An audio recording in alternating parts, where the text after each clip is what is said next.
Non, dit Allah, tu es resté 100 ans. Regarde donc ta nourriture et ta boisson. Rien ne s'est gâté, mais regarde ton âne, et pour faire de toi un signe pour les gens, et regarde ces ossements, comment nous les assemblons et les revêtons de chair. Et devant l'évidence, il dit, je sais qu'Allah est omnipotent. Et quand Abraham dit, Seigneur, montre-moi comment tu ressuscites les morts, Allah dit, ne crois-tu pas encore? Si, dit Abraham, mais que mon cœur soit rassuré. Prends donc, dit Allah, 4 oiseaux, apprivoise-les et coupe-les, puis sur des monts séparés, mets-en un fragment. Ensuite, appelle-les. Ils viendront à toi en toute hâte, et sache qu'Allah est puissant et sage. Ceux qui dépensent leurs biens dans le sentier d'Allah ressemblent à un grain d'où naissent 7 épis, à 100 grains d'épis. Car Allah multiplie la récompense à qui il veut, et la grâce d'Allah est immense, et il est omniscient. Ceux qui dépensent leurs biens dans le sentier d'Allah sans faire suivre leur largesse, ni d'un rappel, ni d'un tort, auront leur récompense auprès de leur Seigneur. Nulle crainte pour eux, et ils ne seront point affligés. Une parole agréable et un pardon valent mieux qu'une aumône suivie d'un tort. Allah n'a besoin de rien, et il est indulgent. Ô les croyants, n'annulez pas vos aumônes par un rappel ou un tort, comme celui qui dépense son bien par ostentation devant les gens, sans croire en Allah et au jour dernier. Il ressemble à un rocher recouvert de terre, qu'une averse l'atteigne, elle le laisse dénué. De pareils hommes ne tireront aucun profit de leurs actes, et Allah ne guide pas les gens mécréants. Et ceux qui dépensent leurs biens cherchant l'agrément d'Allah, et bien rassurés de sa récompense, ils ressemblent à un jardin sur une colline. Qu'une averse l'atteigne, il double ses fruits. À défaut d'une averse qui l'atteint, c'est la rosée. Et Allah voit parfaitement ce que vous faites. L'un de vous aimerait-il avoir un jardin de dattiers et de vignes sous lequel coulent les ruisseaux, et qui lui donne toute espèce de fruits, que la vieillesse le rattrape, tandis que ses enfants sont encore petits, et qu'un tourbillon contenant du feu s'abatte sur son jardin et le brûle? Ainsi, Allah vous explique les signes, afin que vous méditiez. Ô les croyants, dépensez des meilleures choses que vous avez gagnées, et des récoltes que nous avons fait sortir de la terre pour vous. Et ne vous tournez pas vers ce qui est vil pour en faire dépense. Ne donnez pas ce que vous-même n'accepteriez qu'en fermant les yeux.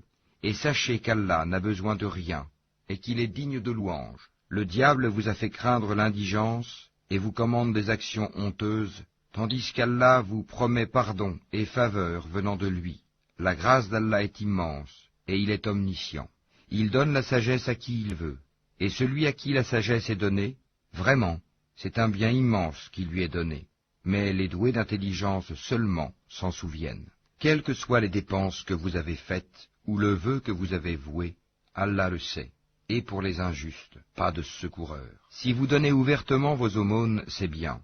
C'est encore mieux pour vous si vous êtes discret avec elles, et vous les donniez aux indigents. Allah effacera une partie de vos méfaits. Allah est parfaitement connaisseur de ce que vous faites. Ce n'est pas à toi de les guider vers la bonne voie, mais c'est Allah qui guide qui il veut. Et tout ce que vous dépensez de vos biens sera à votre avantage, et vous ne dépensez que pour la recherche de la face wah d'Allah. Et tout ce que vous dépensez de vos biens dans les bonnes œuvres vous sera récompensé pleinement, et vous ne serez pas lésés. Aux nécessiteux qui se sont confinés dans le sentier d'Allah ne pouvant pas parcourir le monde, et que l'ignorant croit riche parce qu'ils ont honte de mendier, tu les reconnaîtras à leur aspect. Ils n'importunent personne en mendiant. Et tout ce que vous dépensez de vos biens, Allah le sait parfaitement. Ceux qui de nuit et de jour, en secret et ouvertement, dépensent leurs biens, dans les bonnes œuvres, ont leur salaire auprès de leur Seigneur. Ils n'ont rien à craindre, et ils ne seront point affligés. Ceux qui mangent, pratiquent de l'intérêt usuraire, ne se tiennent au jour du jugement dernier que comme se tient celui que le toucher de Satan a bouleversé. Cela parce qu'ils disent « Le commerce est tout à fait comme l'intérêt », alors qu'Allah a rendu licite le commerce et illicite l'intérêt. Celui donc qui cesse dès que lui est venue une exhortation de son Seigneur peut conserver ce qu'il a acquis auparavant, et son affaire dépend d'Allah. Mais quiconque récidive, alors les voilà, les gens du feu. Ils y demeureront éternellement. Allah anéantit l'intérêt usuraire et fait fructifier les aumônes. et Allah n'aime pas le mécréant pécheur. Ceux qui ont la foi ont fait de bonnes œuvres, accompli la salat et acquitté la zakat, auront certes leur récompense auprès de leur Seigneur. Pas de crainte pour eux, et ils ne seront point affligés. Ô les croyants, craignez Allah, et renoncez aux reliquats de l'intérêt usuraire, si vous êtes croyants. Et si vous ne le faites pas, alors recevez l'annonce d'une guerre de la part d'Allah et de son messager. Et si vous vous repentez, vous aurez vos capitaux. Vous ne léserez personne, et vous ne serez point lésés. À celui qui est dans la gêne, accordez un sursis, jusqu'à ce qu'il soit dans l'aisance. Mais il est mieux pour vous de faire remise de la dette par charité, si vous saviez. Et craignez le jour où vous serez ramenés vers Allah. Alors, chaque âme sera pleinement rétribuée de ce qu'elle aura acquis, et ils ne seront point lésés. Ô les croyants, quand vous contractez une dette à échéance déterminée, mettez-la en écrit, et qu'un scribe l'écrive entre vous, en toute justice. Un scribe n'a pas à refuser d'écrire selon ce qu'Allah lui a enseigné.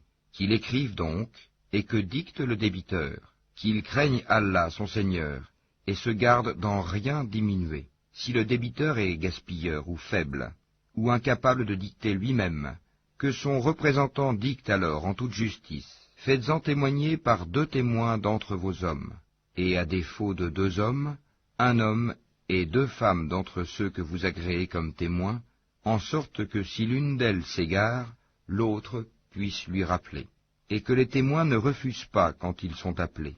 Ne vous lassez pas d'écrire la dette ainsi que son terme, qu'elle soit petite ou grande. C'est plus équitable auprès d'Allah et plus droit pour le témoignage, et plus susceptible d'écarter les doutes. Mais s'il s'agit d'une marchandise présente que vous négociez entre vous, dans ce cas, il n'y a pas de péché à ne pas l'écrire. Mais prenez des témoins lorsque vous faites une transaction entre vous, et qu'on ne fasse aucun tort à aucun scribe, ni à aucun témoin. Si vous le faisiez, cela serait une perversité en vous, et craignez Allah. Alors, Allah vous enseigne, et Allah est omniscient. Mais si vous êtes en voyage et ne trouvez pas de scribe, un gage reçu suffit. S'il y a entre vous une confiance réciproque, que celui à qui on a confié quelque chose la restitue, et qu'il craigne Allah son Seigneur. Et ne cachez pas le témoignage. Quiconque le cache a certes un cœur pécheur. Allah, de ce que vous faites, est omniscient. C'est à Allah qu'appartient tout ce qui est dans les cieux et sur la terre.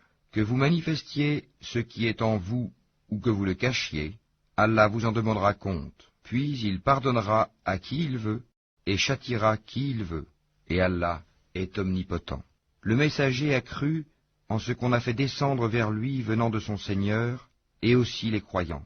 Tous ont cru en Allah, en ses anges, à ses livres et en ses messagers, en disant « Nous ne faisons aucune distinction entre ces messagers. » Et ils ont dit « Nous avons entendu et obéi. Seigneur, nous implorons ton pardon.